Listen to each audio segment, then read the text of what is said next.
लोकांसाठी चालवलेलं राज्य, बरोबर ना? म्हणजे इथे राज्यकर्ता कोण आहे खऱ्या अर्थाने? जनता. जनता ही राजा आहे. किती दिवसाची? किती दिवसाची? बघा सगळ्यांनी हसू नका, आपल्याला बोलायचंय.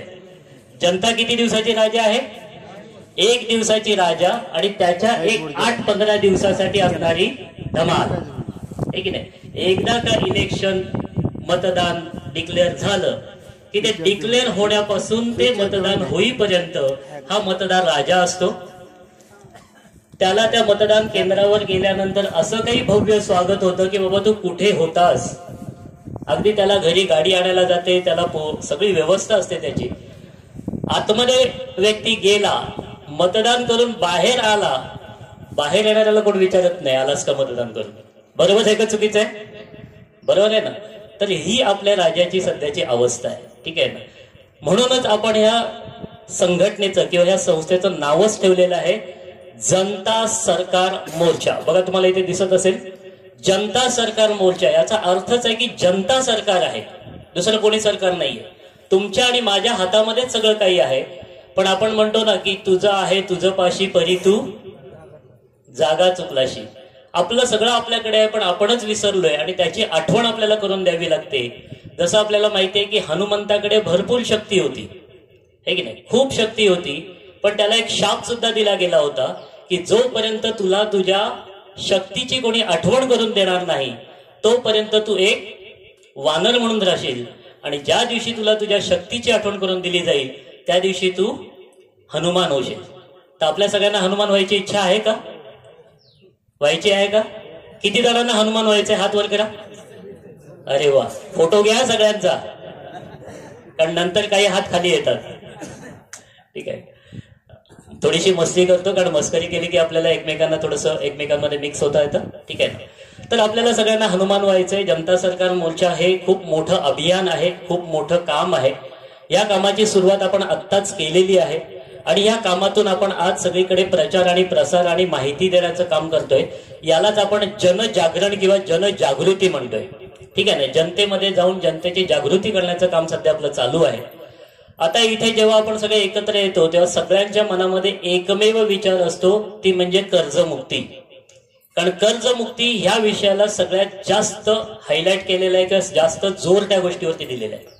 आता कर्ज हा सगळ्यात महत्वाचा विषय आहेच, त्याच्याबद्दल वादच नाही. कारण आपण प्रत्येक जण आपल्या घरातला एक तरी व्यक्ती, मग तो शेतकरी असो, कामगार असो, नोकरीदार असो किंवा व्यावसायिक असो, प्रत्येक जण ह्या बँकेच्या मायाजाळामध्ये कुठेतरी अडकलेलं आहे, या अर्थव्यवस्थेमध्ये कुठेतरी अडकलेलं आहे. आपल्या सर्वांना एक जुनी म्हण आठवत असेल. आपल्याकडे असं म्हटलं जायचं, ऋण काढून सण साजरे करू, ऋण काढून सण साजरे करू. आठवते का बाबा? आपल्याकडे ही म्हण होती. कर्ज काढून सण साजरे करू नका असं आपल्याकडे सांगितलं जायचं. पण आजची परिस्थिती काय आहे?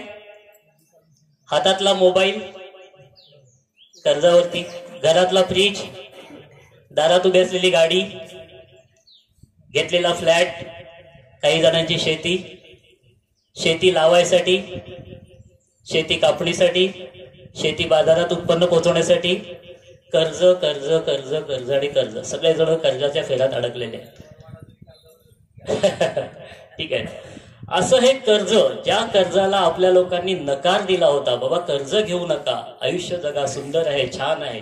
पण ह्या विळख्यामध्ये आपल्याला असं काही अडकवलं गेलं की आज आपण जवळपास प्रत्येक जण या कर्जाच्या बोजाखाली अडकलेले आहोत.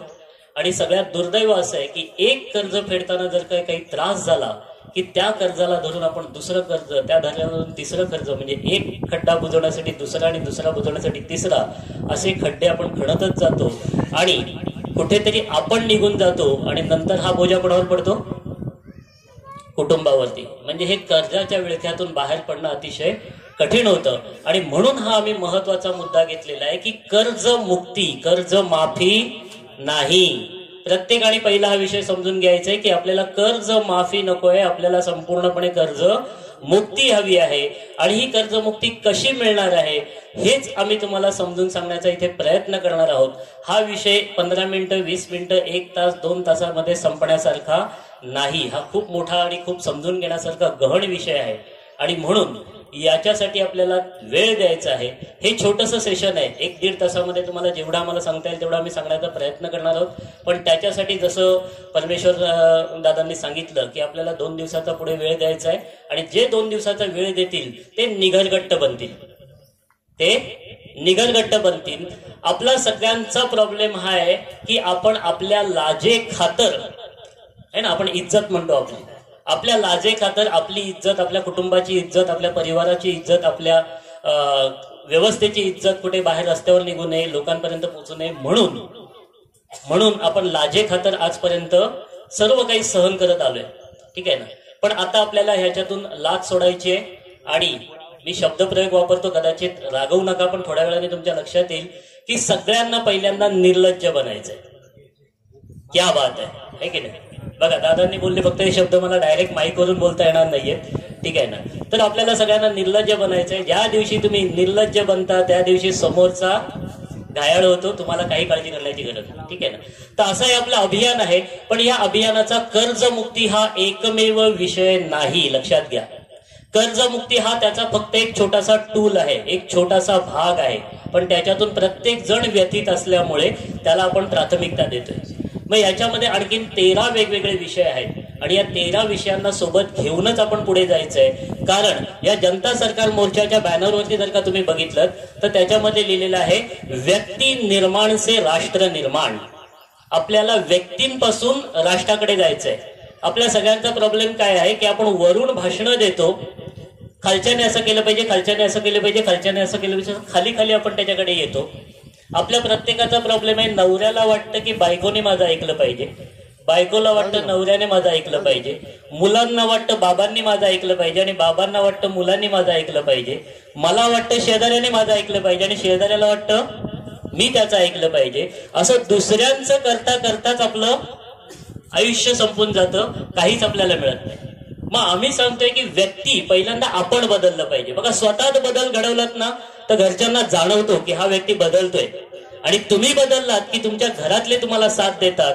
याचं सगळ्यात जिवंत आणि उत्तम उदाहरण जे तुमच्याच गावामध्ये आहे आणि ते म्हणजे स्वतः परमेश्वर तळेकर साहेब. यांच्यासाठी एकदा खरंच जोरदार, मनापासून जोरदार टाळ्या वाजवा, जोरदार टाळ्या वाजवा. ठीक आहे. या व्यक्तीबद्दल आम्ही खूप जास्त काही माहिती नव्हती, आत्ताच त्यांची ओळख झाली आणि काही दिवसांमध्ये त्यांच्याकडून जे समजून घेतोय. काल आम्ही रात्री उशिरा इथे पोहोचलो आणि त्यांच्याबरोबर बोलण्यामध्ये इतके दंग होऊन गेलो की जेवणाची, भुकेची, झोपेची काही आठवणच नाही. एवढा हा माणूस भरभरून बोलतो. पण आपल्याकडे सगळ्यांकडे अशी एक म्हण आहे, काकेत कळसा आणि ना, आपल्या जवळ सोनं असतं, पारस असतो, पण आपल्याला त्याची जाण नसते, आपल्याला त्याची ओळख नसते. तर ह्या व्यक्तीने खूप काही केलंय आणि याच्या माध्यमातून आम्ही आज एक गोधन बघितलं. या गोधनापर्यंत आम्ही पोहोचलो. आज आम्ही यांच्या परिवारामध्ये राम लक्ष्मण पाहिला, आज आम्ही यांच्या परिवारामध्ये कृष्ण बलिराम पाहिला, यांच्या परिवारामध्ये आम्ही सीतामय्या पाहिली. ठीक आहे ना. हे सगळं कुटुंब खूप सुंदर कुटुंब आहे, खूप झटतायत, गेल्या कित्येक वर्षापासून खूप मेहनत करतायत आणि काहीतरी वेगळं करतात ना, त्यांची चर्चा होते. नेहमी लक्षात ठेव, हे वेगळं करतायत म्हणून यांच्याबद्दल चर्चा आहे. काही लोक चांगलं बोलतात, काही लोक वाईट बोलतात. चांगल्याला घेऊन पुढे चाललेत, वाईटाकडे लक्ष देत नाहीयेत आणि म्हणूनच त्यांची आधी प्रगती आहे. आज तुम्हाला वाटत असेल की ही व्यक्ती तुमच्या गावची आहे, पण ही व्यक्ती आज पूर्ण महाराष्ट्रात पोहोचलेली आहे, ही व्यक्ती आज पूर्ण देशभरावरती पोहोचलेली आहे. आणि आज जे काम ते हातामध्ये घेत आहेत, या कामाच्या निमित्ताने ते एक जबरदस्त मोठा रेकॉर्ड करतील, याच्याबद्दल माझ्या मनात काही शंका नाहीये. फक्त आणि फक्त तुमच्या सगळ्यांची त्यांना साथ मिळाली पाहिजे. तुम्ही सगळ्यांनी त्यांच्या सोबत उभं राहिलं पाहिजे. अर्थात ही साथ तुम्ही अंधभक्त म्हणून द्यायची नाही.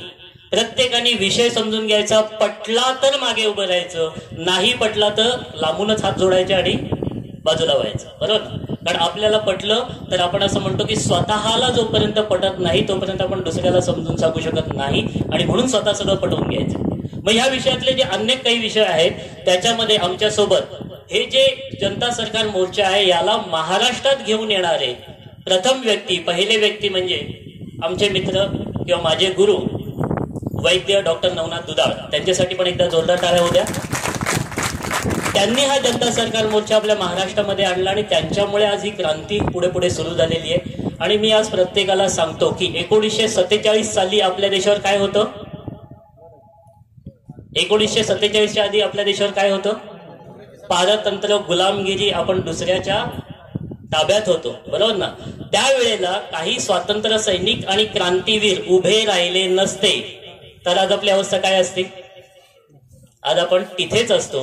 मग क्रांतिकारांनी आणि स्वातंत्र्य सैनिकांनी दिलेल्या बलिदानामुळे आज आपण सगळेजण इथे स्वतंत्र आहोत, आपण सगळेजण इथे खुशाल आहोत, एकमेकांची साथ देतोय.